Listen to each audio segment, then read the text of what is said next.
14 de setembro de 2021, 19 horas e 9 minutos. Estamos dando início à quarta e última aula sobre organização político-administrativa da República Federativa do Brasil. Pessoal, conforme o nosso cronograma aí, penso que eu devo ter falado isso na primeira aula, mas a primeira aula foi aquela aula que foi meio conturbada, né? Eu estou lembrando aqui, não foi? Uma aula que eu comecei no escritório, vim para casa, né? Foi aquele auê todo. Então, pode ser que eu tenha me confundido aí, mas foi bom ter tocado no assunto, porque daí já fica bem claro para todo mundo, para ninguém falar diferente.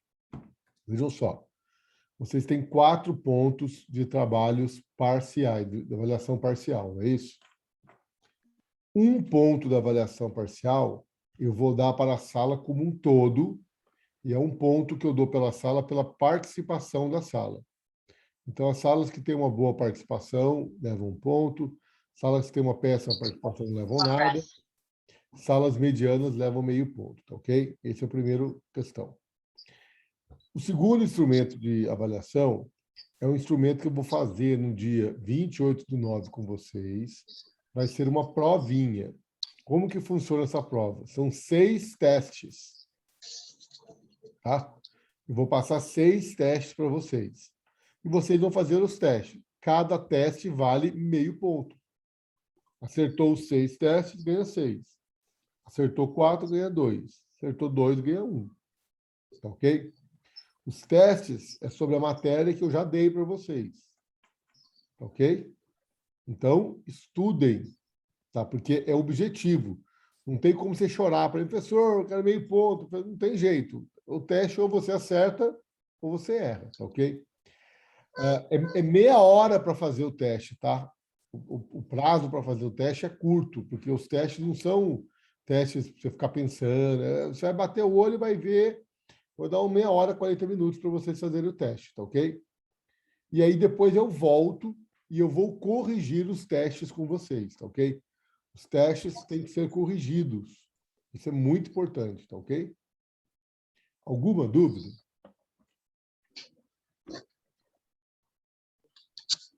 Beleza? Não, professor. Então, beleza. Tá certo agora? Ninguém tem dúvida, tudo certo. Quem é o apresentante de sala aí? Avisa aí pro pessoal, para que ninguém... Aqui, ó, avaliação parcial, 6 testes, dia 28 de setembro, tá? Ainda bem que estou falando agora, tem 2 semanas ainda para vocês estudarem, né? Tá bom? Bom, voltando agora ao conteúdo, né? A nossa matéria.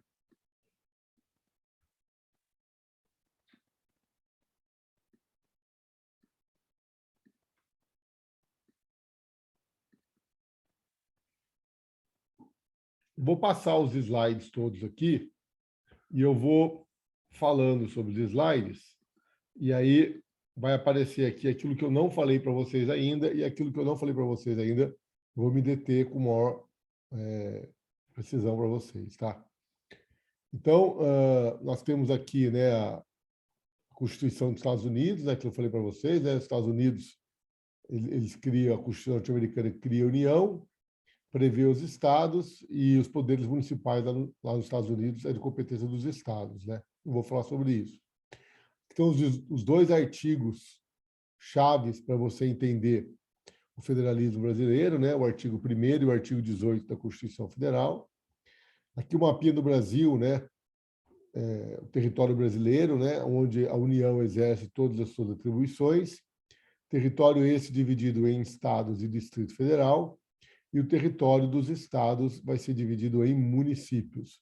Então, nós temos aqui os municípios, tá ok? Aqui tem um mapinha do Distrito Federal, né? O Distrito Federal é uma pessoa política sui generis, né? Porque ela é equiparada ao Estado, mas ela não é igual ao Estado, porque abriga a capital da República, Brasília. Ele não tem, o Distrito Federal não tem municípios, né? E tem todas as competências municipais e quase todas as competências estaduais, né? Menos Poder Judiciário, Ministério Público, Polícia Civil Militar, Corpo de Bombeiros, como eu expliquei para vocês.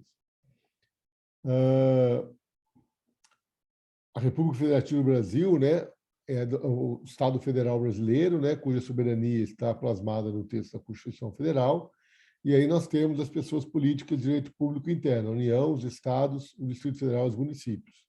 Todos autônomos nos termos da Constituição e um sem estar hierarquicamente superior ao outro. Ok? A Presidência da República, né, expliquei para vocês que os órgãos da União, ora atuam em nome da União, ora atuam em nome da República Federativa do Brasil. Tem que tomar muito cuidado com isso, né? Falei do papel tanto do Presidente da República, quanto do Congresso Nacional, quanto do Supremo Tribunal Federal. Então, a Presidência da República, né, muitas vezes, o Presidente da República atua em nome da República Federativa do Brasil, quando ele atua como chefe de Estado. Já quando ele atua como chefe da União, ele atua como chefe de governo, né? Falamos sobre isso. Bom, agora vamos entrar num ponto novo, certo? A criação dos entes federados. A União, como eu já falei para vocês, ela foi criada e organizada pela própria Constituição Federal. Os territórios que existiam, né, mas hoje não existem mais, são parcelas do território nacional que são administrados pela União. São parcelas do território nacional que não possuem, que não são território de Estado. Então, nos territórios, quem faz as vezes de Estado é a própria União, tá ok? Antigamente, né, antes da Constituição de 88, nós tínhamos o território de Roraima e Amapá. Só que a Constituição de 88 ela acabou transformando os territórios de Roraima e Amapá em estados membros da federação. Tá ok? Então, voltando aí o slide para vocês, né, os territórios integram a União, sua criação e sua transformação em estados serão regulamentados por lei complementar. Então, se hoje a União quiser criar um território, deverá ser elaborada uma lei complementar, tá ok? É imprescindível para isso uma lei complementar. Atualmente, a União não possui territórios, né? O artigo 13 do ADCT criou o estado de Tocantins pelo desmembramento da área descrita do estado de Goiás. Então, eu estou aqui no mapa para vocês, né?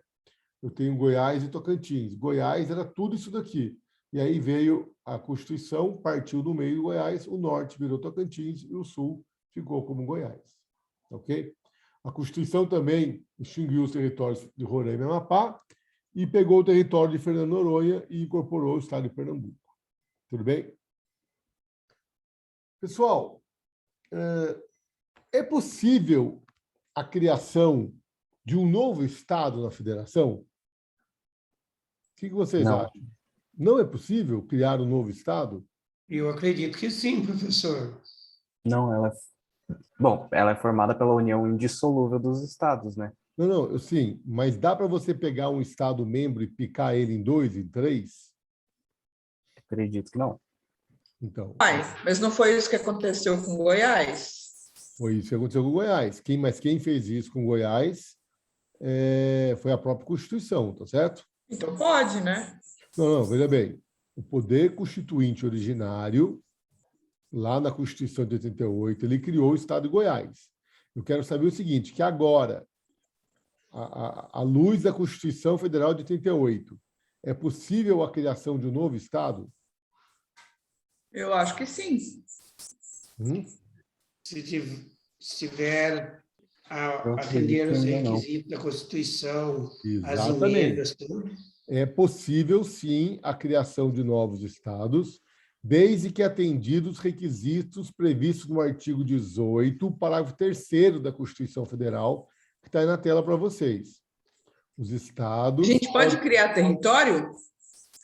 Acabei de falar, né? Está aqui, ó. Território está aqui, ó. Porque a gente não tem atualmente, mas pode ser criado de novo? Era isso que eu... Pode. Se você já falou. Pode ser criado. Tá? Eu falei. Já falei isso aí, hein? Você está recortando aí, está prestando atenção na aula. É o seu material que eu estou recortando, ó. Não fala que eu não falei, né? O corte é depois no material.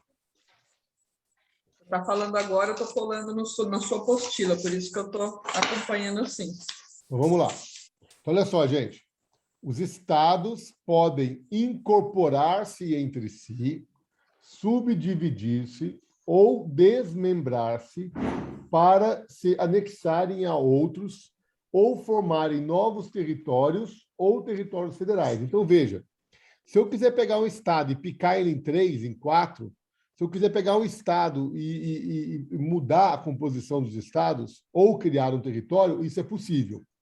Mas, para isso, eu tenho que, previamente, consultar a população diretamente interessada através de um plebiscito.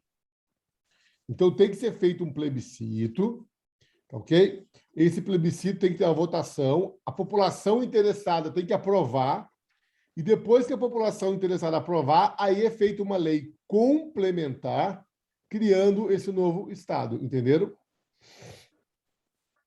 A lei que regulamenta isso é a Lei 9.709, de 98, tá ok? Gente, plebiscito, referendo, iniciativa popular, vocês estudaram isso?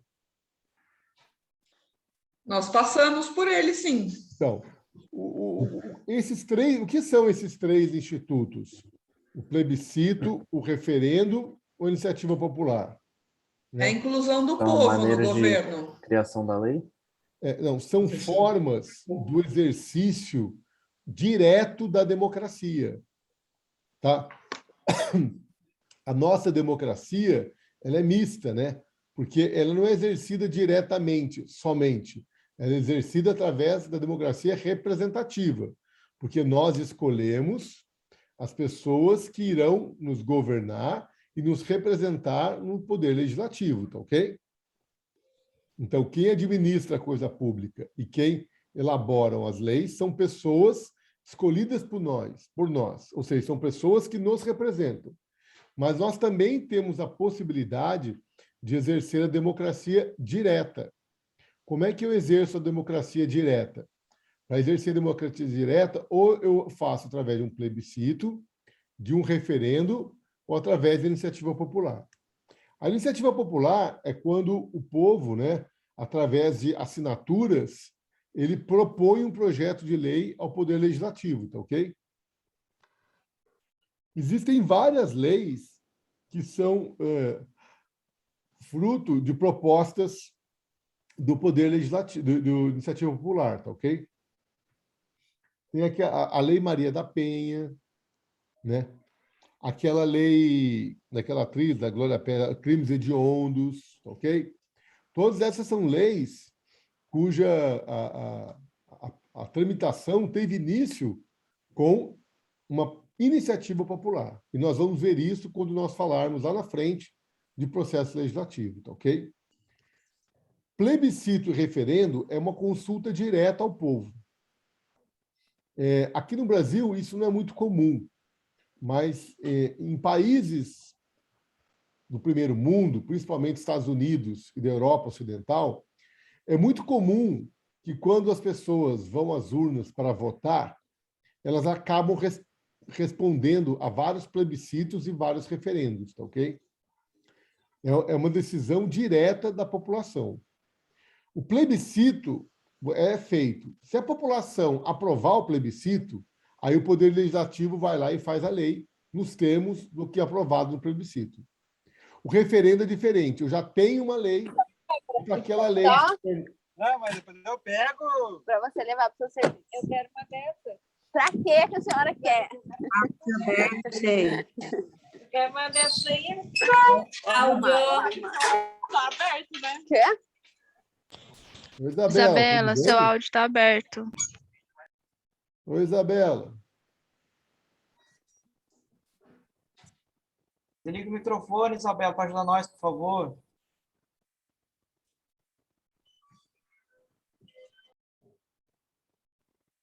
Onde será que ela está, né? O que será que ela está fazendo, né? Ela está no Birosca, professor. Ela mutou, professor. Pode continuar.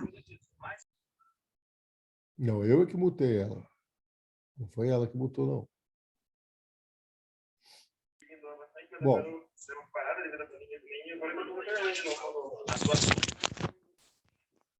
Taubaté.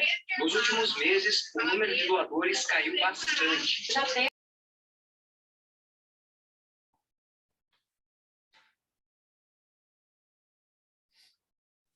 Bom. Boa noite, professor. Então, onde é que eu estava? Bom, a diferença entre plebiscito e referendo, tá ok? O referendo, ele é posterior à lei. O plebiscito é anterior, ou seja, o plebiscito é uma autorização que o povo dá para ser feita a lei. E o referendo é, digamos assim, é uma lei que só irá existir, na verdade, se o povo autorizar ela, tá ok?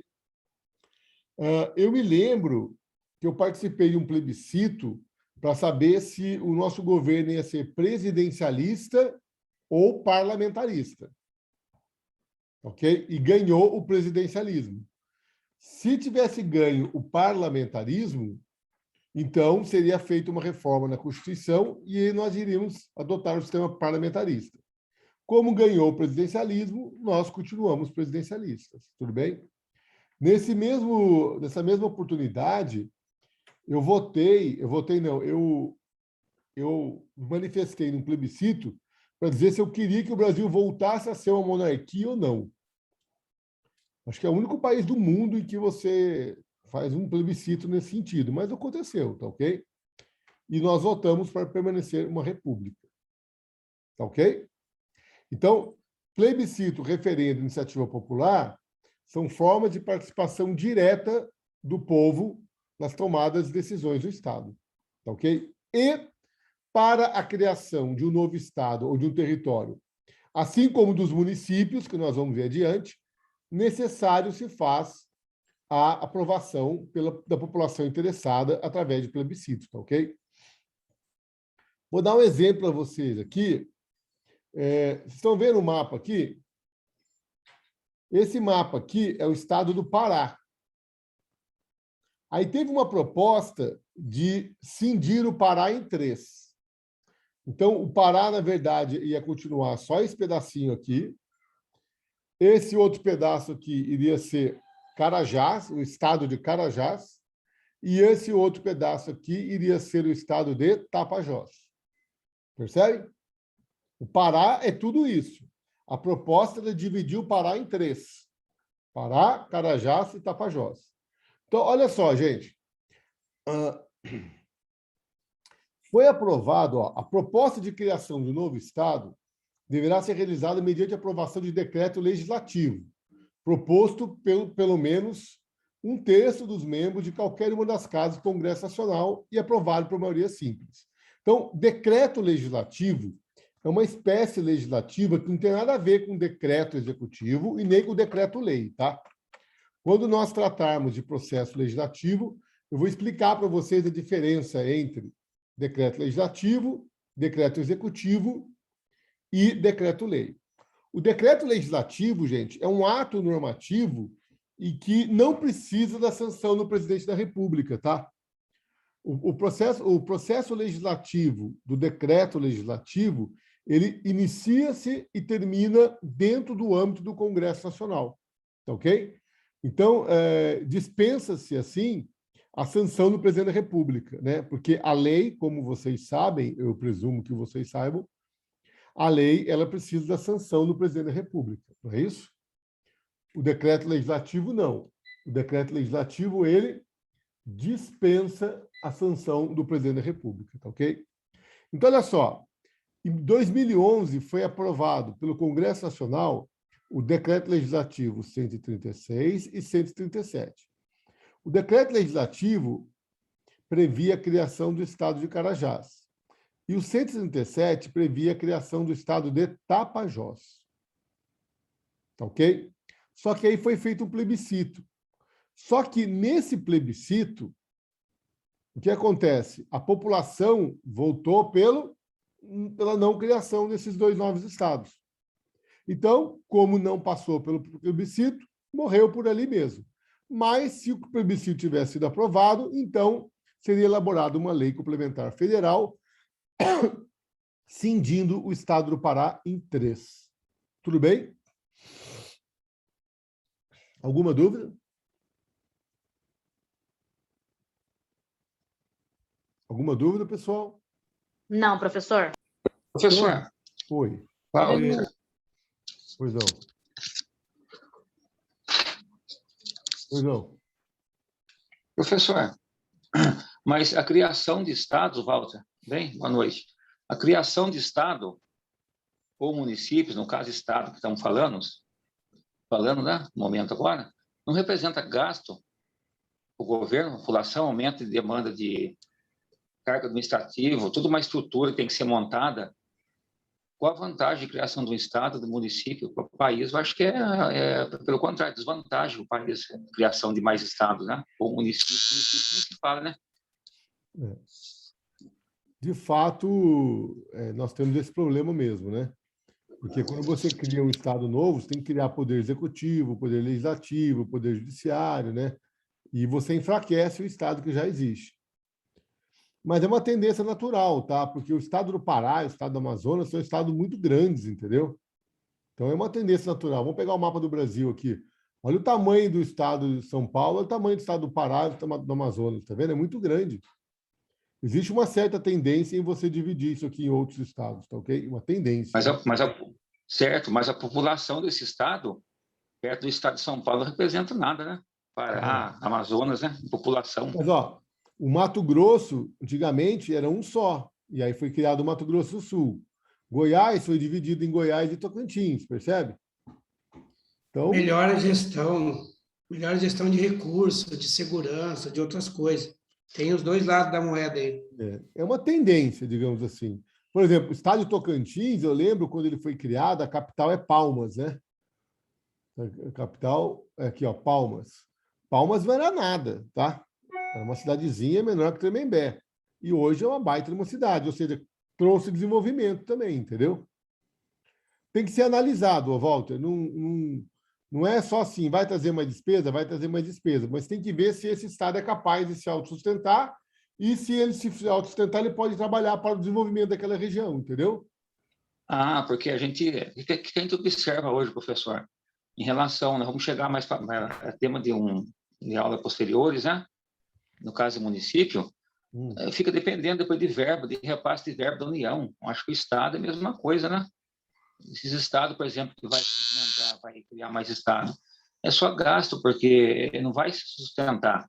Mesmo porque esses estados já são insignificantes, perto de um estado de São Paulo, por exemplo, ou Minas, né? Esses estados de maior população, mais recursos, né? Sim. Aí entra uma questão política por trás disso, né? Na criação, né? Distribuição de cargos políticos, e por aí vai, né? Exatamente. Exatamente. Bom, essa é uma questão política, tá, Walter? Nós estamos fazendo aqui uma análise jurídica. E na análise que nós estamos fazendo aqui jurídica é o seguinte: para a criação de um novo Estado, começa tudo com um decreto legislativo. Daí passa por um plebiscito. Se for aprovado o plebiscito, vem a Lei Complementar Federal. Se não for aprovado o plebiscito, arquiva-se a conversa. Tudo bem?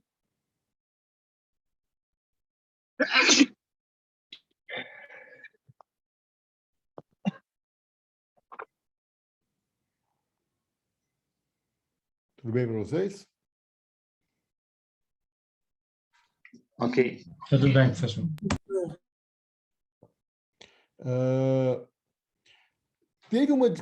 Quando foi criado, quando teve essa proposta para a criação do Estado de Carajás e do Tapajós, teve uma discussão no Supremo Tribunal Federal que eu acho interessante falar para vocês.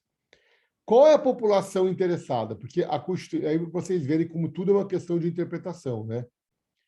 A Constituição fala, a Constituição fala aqui, ó, mediante aprovação da população diretamente interessada.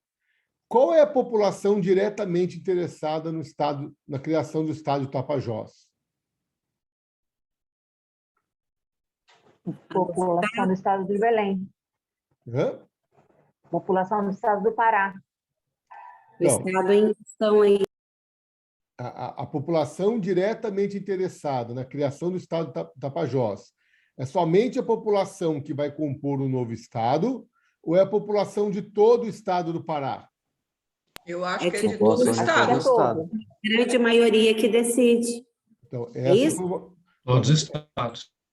Então, essa foi uma questão que foi levada ao conhecimento do Supremo Tribunal Federal, tá ok? E o Supremo Tribunal Federal falou que é de todo o estado do Pará, porque a criação de Tapajós também vai influenciar a vida de quem continua morando em Belém, por exemplo. Tá ok? Desvio de recurso que iria para o estado inteiro pode ser dividido em 3, de repente. Mas aí você também não tem que administrar esse, percebe? Cai a arrecadação do estado do Pará, mas também cai a área de atuação, né?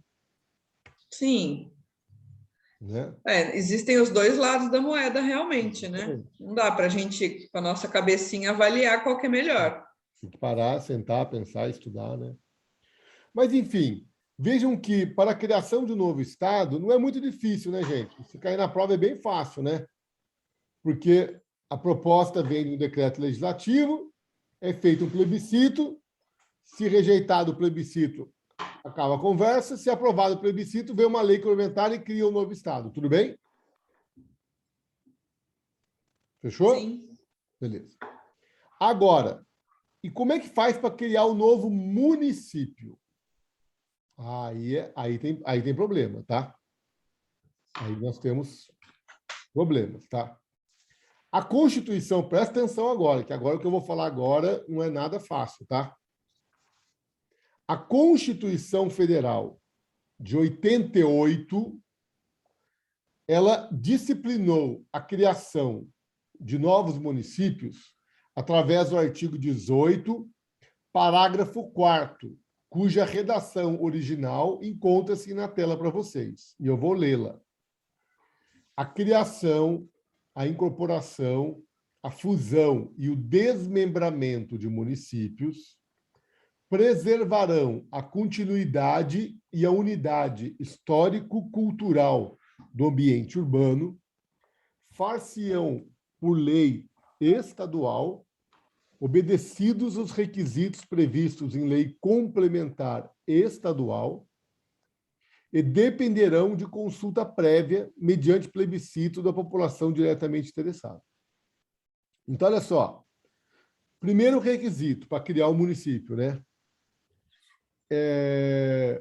Ele não pode, ele tem que preservar a continuidade e a unidade histórica e cultural do ambiente urbano. Então, eu não posso pegar, por exemplo, uma cidade como município como Taubaté e cindir ele no meio, né?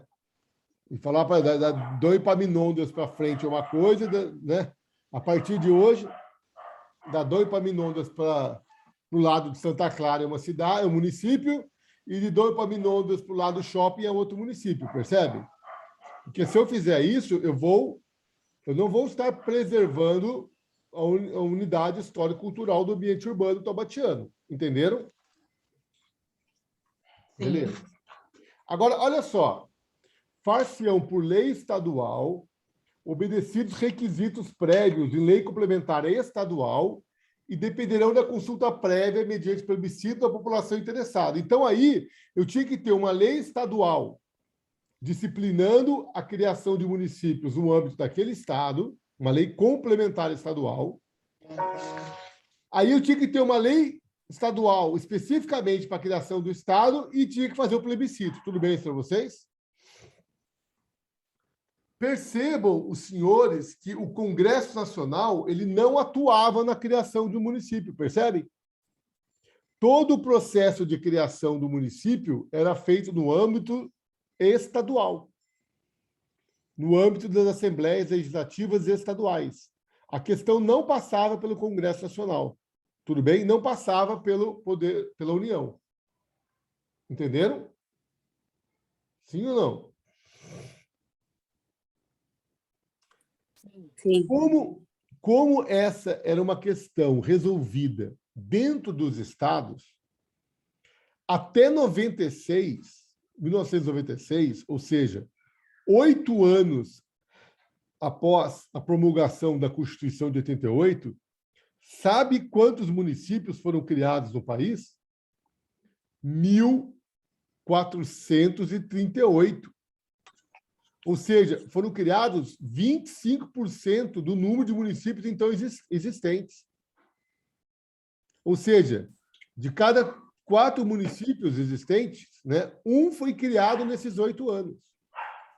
Ou seja, essa redação original do artigo 18, parágrafo 4º da Constituição Federal, proporcionou a criação de inúmeros municípios.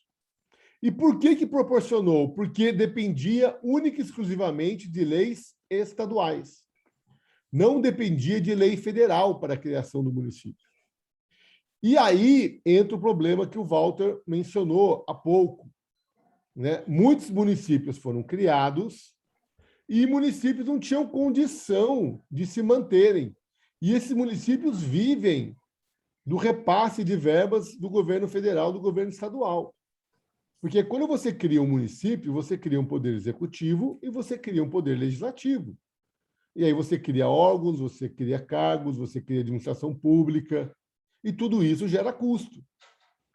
Se eu pego um território, né, ocupado por uma cidade muito pequena, ela não tem condições de ser um município. Tá ok? Mas tem muita gente querendo a criação de um município para ocupar cargo de vereador, para ocupar cargo de prefeito, né? Então, acabaram sendo criados milhares de municípios.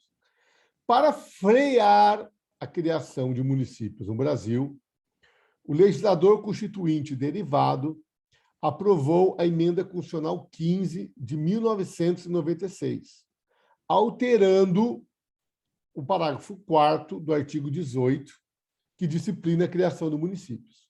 Vamos ver como é que ficou essa mudança.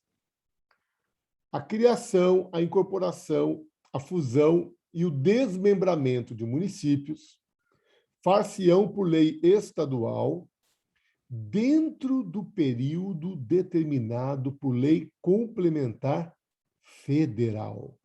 Opa, olha a novidade aqui, ó. A criação, a incorporação, a fusão e o desmembramento de municípios far-se-ão por lei estadual dentro do período determinado por lei complementar federal. Aqui eu já encontro uma mudança substancial. Por quê? Porque com a nova redação do parágrafo 4º do artigo 18 da Constituição Federal, só é lícito a criação de um novo município se tiver uma lei complementar federal determinando isso, percebe?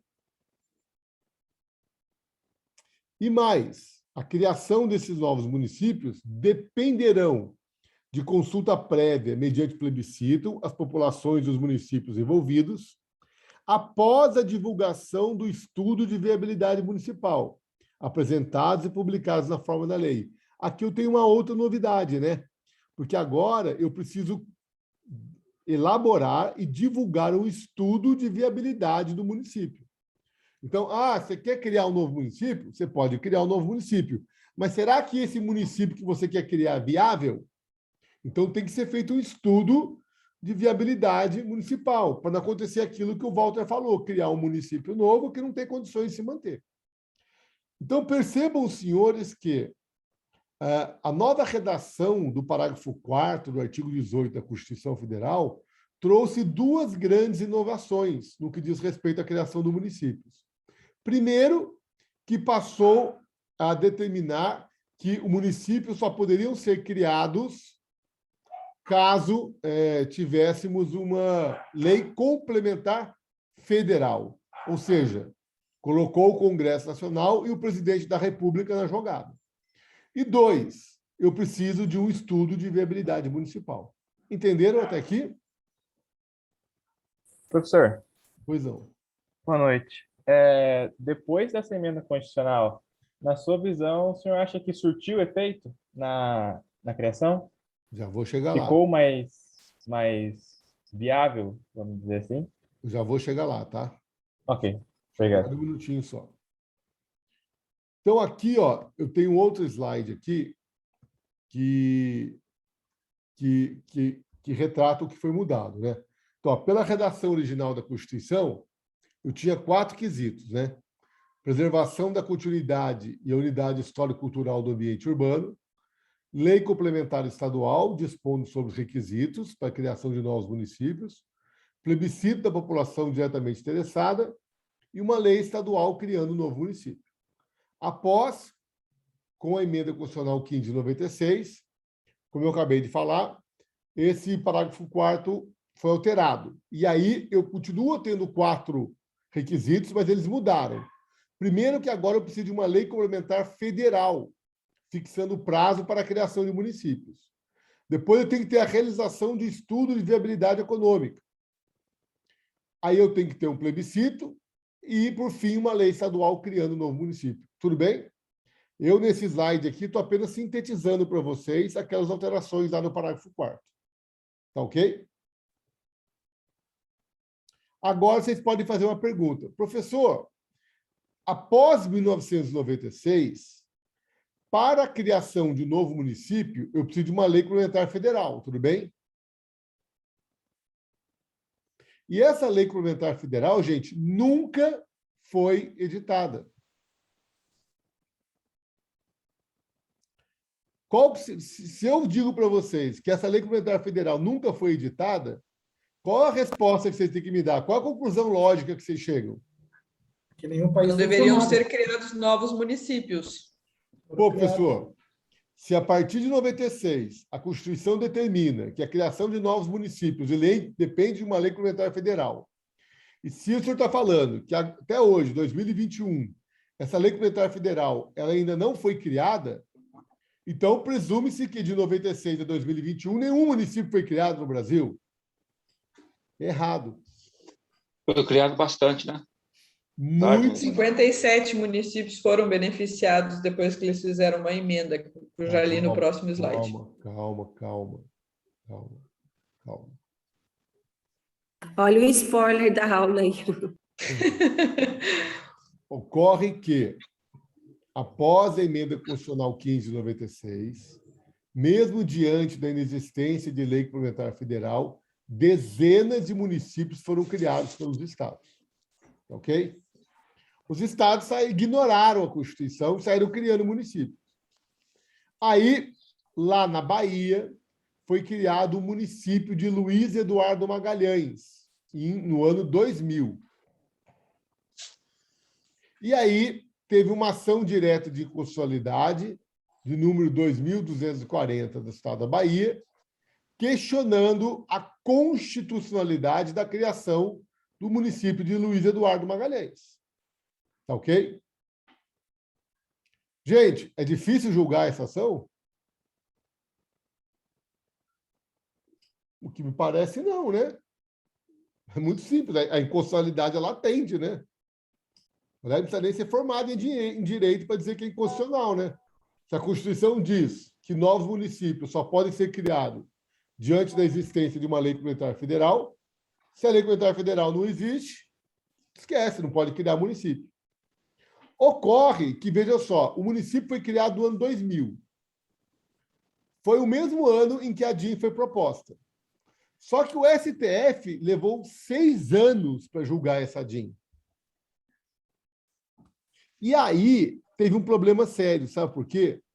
Porque depois de 6 anos, quando o Supremo foi julgar, o município já existia, já tinha prefeito municipal, já tinha Câmara de Vereadores, já tinha leis municipais, já tinha sido feito concurso público, e as pessoas tinham passado o concurso público e ocupado cargos da administração pública do município. Veja, o município estava rodando. Aí o Supremo falou, pô, agora, se eu julgar procedente a DIN e mandar passar uma borracha em cima do município de Luiz Eduardo Magalhães, eu vou criar um problema jurídico mais grave do que mantê-lo, percebe? Entenderam a decisão do Supremo? Então, o Supremo julgou procedente a ação, diz que a criação do município era inconstitucional, mas os efeitos dessa decisão foram prospectivos. Não é prospectivo, é prospectivos. Tá? Ou seja, o Congresso, o Supremo Tribunal Federal disse que a criação daquele município era inconstitucional e deu 24 meses para o Congresso Nacional resolver o problema. Sabe o que o Congresso Nacional fez? Simples. Ele editou a Emenda Constitucional 57 de 2008, que acrescentou o artigo 96 ao ato das disposições constitucionais transitórias, com a seguinte redação: ficam convalidados os atos de criação, fusão, incorporação e desmembramento de municípios, cuja lei tenha sido publicada até 31 de dezembro de 2006, atendidos os requisitos estabelecidos na legislação do respectivo Estado à época de sua criação. E aí, 57 municípios foram beneficiados. O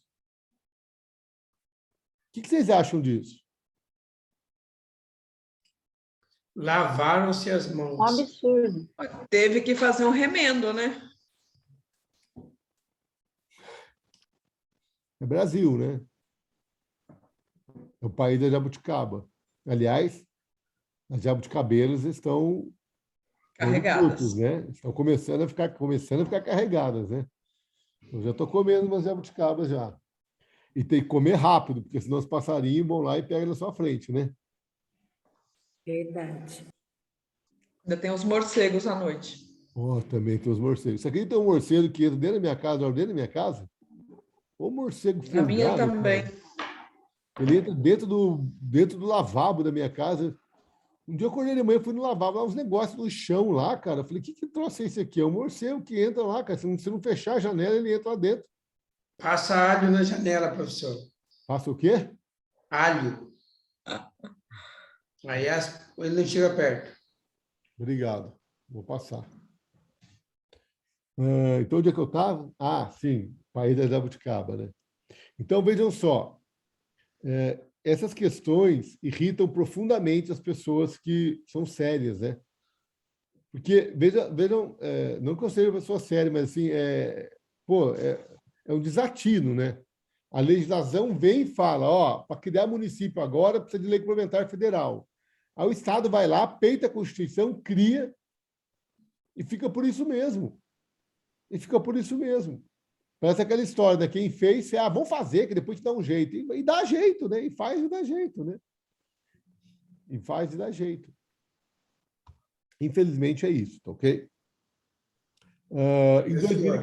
Em 2014, o Congresso Nacional aprovou um projeto de lei complementar dispondo sobre a criação de municípios, porém, tal projeto foi integralmente vetado pela Presidência da República, ok?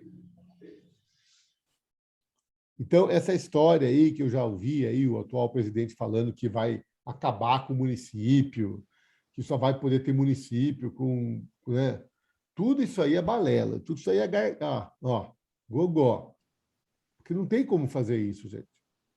Tá? Os municípios já estão aí, eles já existem, eles possuem poder executivo, poder legislativo, tá ok?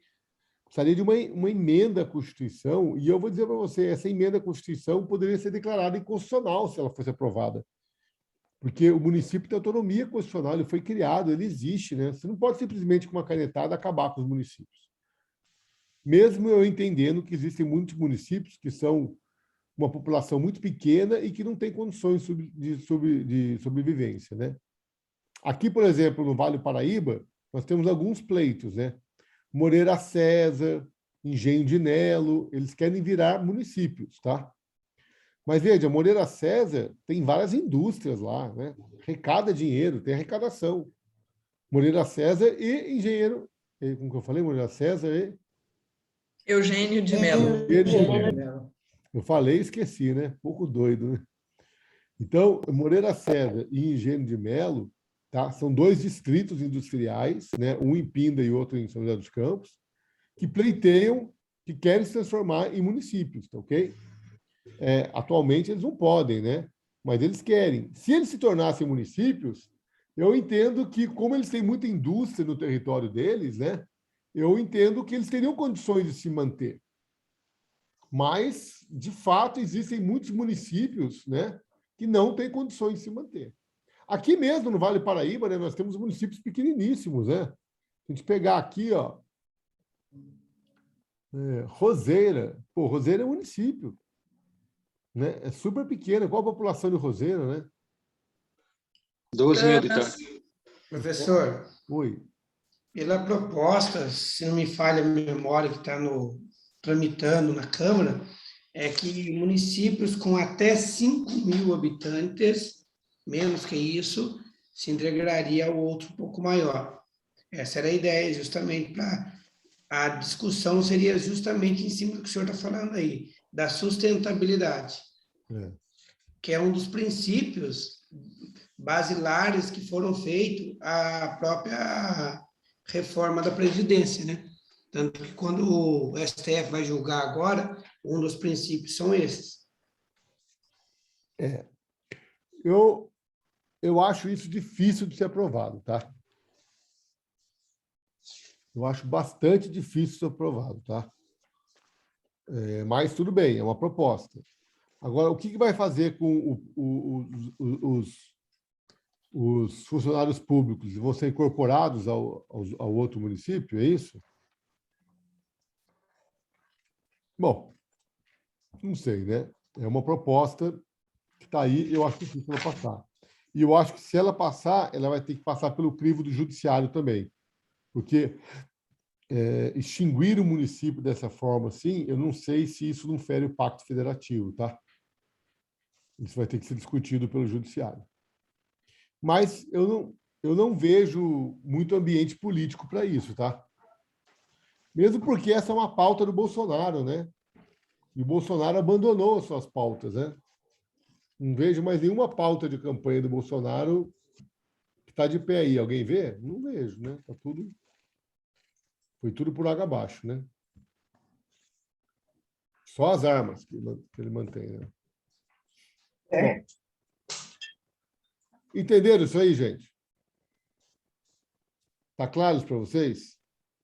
Então, olha só. A criação de novos municípios depende de lei complementar federal.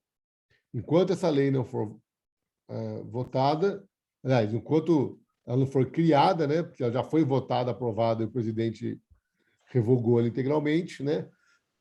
Enquanto essa lei complementar não for criada, é vedado a criação de novos municípios no país. Professor. Oi.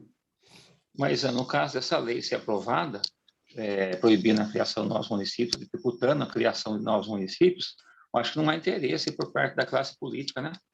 Entrando novamente na questão política que está por trás de tudo isso aí. Eu acho Todos que esses anos passaram, não aprovaram nada, porque não tem interesse da classe política na cara, né? Quanto mais óbvio, caro, né, melhor, né? E não vão ter interesse em aprovar nunca uma lei dessa, né? Se fosse uma para fosse contra eles, rapidamente aprovaria. Quando é contra, é a favor, né? Ficam lá engavetados, né? Esses projetos, né, de lei. Aí eu não sei. Tudo bem? Alguma dúvida, pessoal? Não, professor, o critério é só essa lei, então, complementar federal, né? Como? O único requisito ali é essa lei complementar federal, Não. Diferente ali do Estado. Não, né? aqui, ó. Tem um estudo também, né? Para viabilizar. Tem a Lei Complementar Federal. É interessante, né? Porque essa Lei Complementar Federal, ela fixa prazo para a criação de municípios, né? Eu costumo dizer assim, ela estabelece a abertura do período para a criação de municípios, percebe? É só isso que ela vai fazer. Ela vai disciplinar também, né? Tem que ser feito um estudo de viabilidade econômica, tem que ser ouvida a população dos municípios envolvidos através de plebiscito, e depois eu tenho que ter a lei estadual, criando um novo município. Então, são esses 4 requisitos aqui, tá ok? Tá certo, professor. Alguma dúvida aí? Beleza. Bom, isso aqui eu já falei para vocês também, né? Que é a autonomia das pessoas políticas. E a autonomia legislativa para criar leis próprias. Autonomia organizacional, né? Para se auto-organizar através de constituições estaduais e leis orgânicas. É o autogoverno, né? Porque eles têm governos próprios. tem administração pública própria e tem uma autonomia financeira própria também. Tá ok? Depois eu falei do Distrito Federal, já passamos sobre isso, né? Os cargos, né? Falei do Poder Judiciário, aquela questão toda, né? Das justiças, né? Belezinha. Gente, para a gente terminar esse bloco, digamos assim, né? Para a gente terminar esse capítulo de organização, eu preciso falar mais uma coisinha para vocês. Tá? É assim, os municípios são ou não são entes federados? Ok?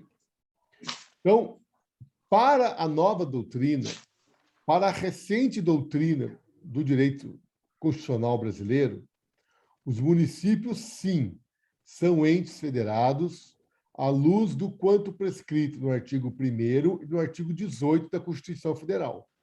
Ok? Agora, para a doutrina tradicional, que é aquela doutrina que está focada no direito constitucional norte-americano, né? Porque lá nos Estados Unidos, como eu falei para vocês, não há que se falar em municípios como entes federados. Lembram disso? Ó, Estados Unidos está aqui, ó. É estados e União. Os condados lá é problema dos estados. Então, lá dos Estados Unidos, você não fala que os condados pertencem à federação de forma alguma. Só que aqui no Brasil é diferente. Por quê? Porque aqui no Brasil, olha o tela, ó, os municípios possuem autonomia constitucional. Quem disciplina o que os municípios podem, não podem e devem fazer é a Constituição Federal. Então, como os municípios são pessoas políticas de direito público interno, criou-se a tese de que no Brasil os municípios também participam da federação, também são entes federados. Só que para a doutrina tradicional, não.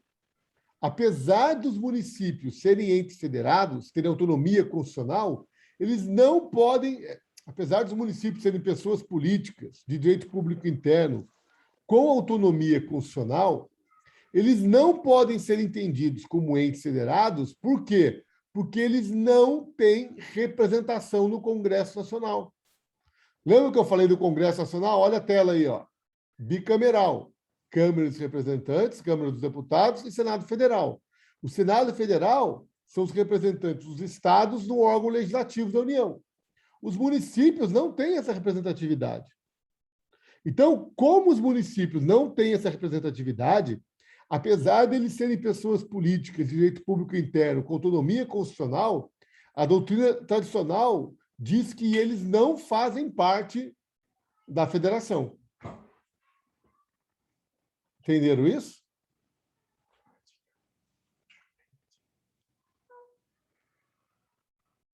Ademais, os municípios... Oi. Pois não, Ana Paula. Não, falei, que fofa. Essa aqui é minha gatinha. É uma das minhas gatinhas. Fala oi, Mica.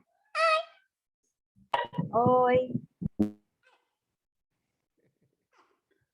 Está vendendo umas coisas aqui. Alguém quer comprar alguma coisa? Está vendendo. Sim. Você tem para vender aí, mim? Tem um unicórnio, tem um...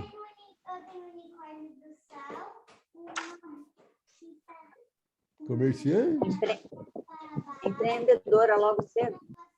Essa aí já é... bota umas joias na mão dela, professor. Não seja bobo. Mas não é unicórnio, bota joia. Essa aí é vendedora, viu? Não é, mim? Tem o dinheiro dela guardado, direitinho. Terminar a aula, tá bom? Não são... Olha só, gente. Continuando o raciocínio aqui. Para a doutrina tradicional... Ô, Min, estou dando aula, filho.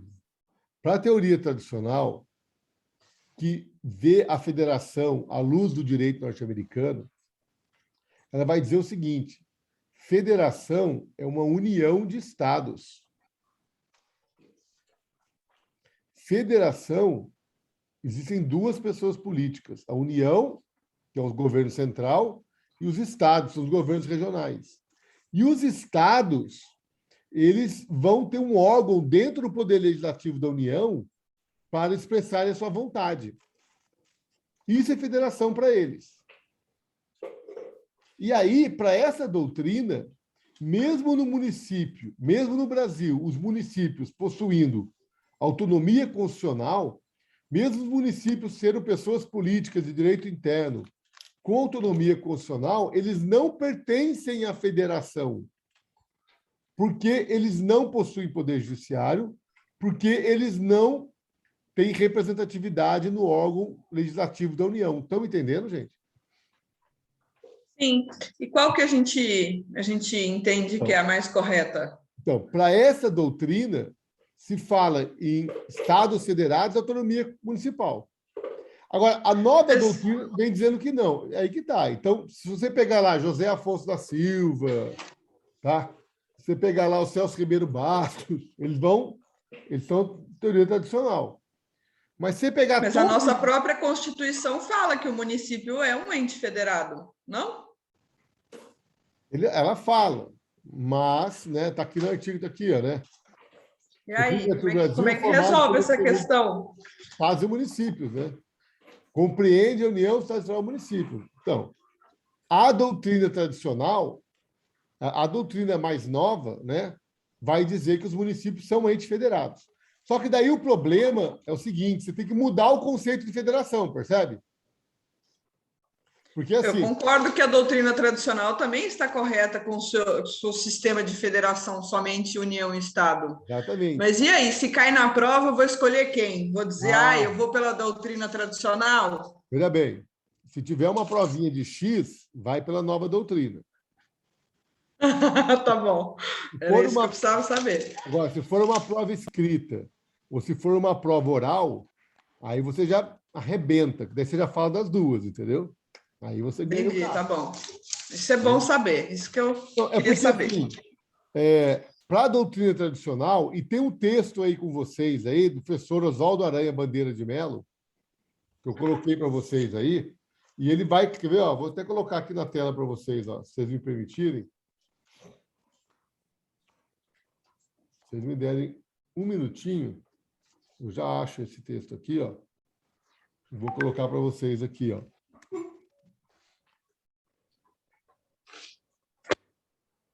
Quer ver, ó?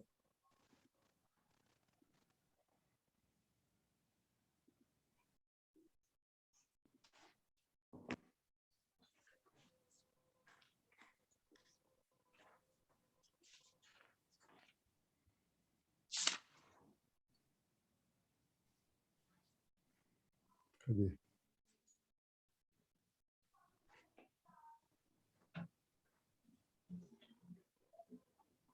Deixa eu ver se eu acho aqui. Cadê?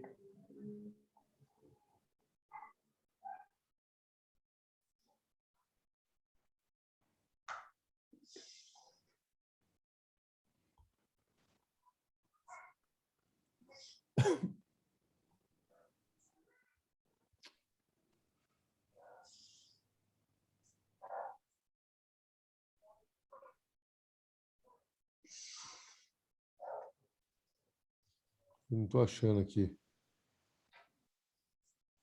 Tem um texto aí que eu deixei para vocês aí, do professor Oswaldo Aranha Bandeira de Mello, tá?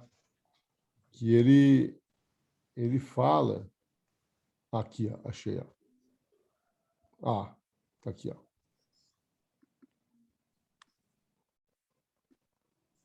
que dá para vocês verem? O que está acontecendo com o computador hoje? Aqui, ó. Tá vendo aqui, ó? Conclusão. Dá para vocês lerem? Do exposto, podemos admitir os seguintes características como conceituadores do Estado Federal. O Estado Federal é o titular da soberania e, portanto, o verdadeiro Estado, ao contrário dos Estados Federados, que são assim chamados em falta de melhor designação. O Estado Federal é um Estado descentralizado por via de uma Constituição rígida. Os Estados Federados são coletividades que possuem autonomia administrativa e constitucional. Os Estados Federados participam sempre, com maior ou menor extensão, nas deliberações da União. Então, vocês vejam que esses 4 requisitos aqui, colocados pelo professor Oswaldo Aranha Bandeira de Mello, para que seja um Estado federal. Então, os Estados Federados têm que participar com maior ou menor extensão das deliberações da União. E os municípios, eles não participam das deliberações da União. Então, para a doutrina tradicional, que adota esse conceito de Estado federal, que é uma união de estados, né, sendo que os estados participam das tomadas de decisões da União, esse conceito não se adequa. Está me entendendo? Então, o problema de você chamar o município como ente federado, Thelma, né? Isso. Viu, Thelma? O problema é que é o conceito que você usa, entendeu? Depende, né? Como no direito tudo depende. Se você falar assim, federação é um Estado composto por várias pessoas políticas de direito público interno com autonomia constitucional. Acabou. Aí tudo bem. Aí o município percebe? Sim. Mas se para conceituar o Estado federal, você tem que dizer que o ente federado tem que participar das tomadas de decisões da União, aí você não pode incluir o município. Bom, já sei que vou ter que responder das duas formas, se for algo um pouco mais profundo, porque... Entenderam? Tá bom. Então é assim. Para a nova doutrina do direito constitucional brasileiro, os municípios são, sim, entes federados. Só que você tem que tomar cuidado com isso, porque quando você assume a posição de que o município é um ente federado, você não pode dizer que, para uma pessoa política ser considerada ente federado, ela tem que participar das tomadas de decisões da União, porque os municípios não participam. Percebem? Dúvidas, pessoal? Não. Tem uma dúvida? Não, está bem explicado, professor. Tá, então, assim, se ninguém tiver nenhuma dúvida, eu vou pedir permissão para vocês, eu terminar essa aula um pouco mais cedo hoje, tá? Porque eu estou terminando esse conteúdo aqui para vocês. Na aula que vem, eu vou falar da distribuição das competências entre as pessoas políticas, feita pela Constituição. Então, na aula que vem, eu vou tratar do seguinte tema. Eu vou pegar a Constituição e falar assim, como é que a Constituição, o que a Constituição fala que é competência da União? O que é a competência dos estados? O que é a competência do Distrito Federal? O que é a competência dos municípios? Ok? É isso que eu vou tratar na aula que vem. Tem um texto aí para vocês do professor Alexandre de Moraes. Eu sei que deve ter um monte de bolsonarista aí que vai jogar fora o texto dele, né? Mas esqueça ele como ministro do Supremo, tá ok? Veja ele como um doutrinador. O livro dele é bom, tá? E eu tenho um texto aí que eu coloquei para vocês, do professor Alexandre de Moraes, se não me engano, é o 5.1, tá? E esse texto, ele é muito bom para vocês lerem antes de assistirem a próxima aula. Está aqui, ó. 7.1, Alexandre de Moraes. É o curso de Direito Constitucional dele, páginas 313 a 332. Tá legal? É muito interessante que vocês leiam esse texto antes da próxima aula. Pois não. Professor Walter, para a avaliação da aula que vem, da semana de 28, vai entrar até a matéria da semana que vem, né? Isso. Beleza. Exatamente. Tá bom? Nenhuma dúvida, pessoal? Tudo certo? Estudem, leiam, assistam a aula de novo, tá bom? Muito obrigado. Até semana que vem. Obrigada, professor. Boa noite. Boa noite, professor. Tchau, tchau. Boa noite, professor. Obrigada. Boa noite.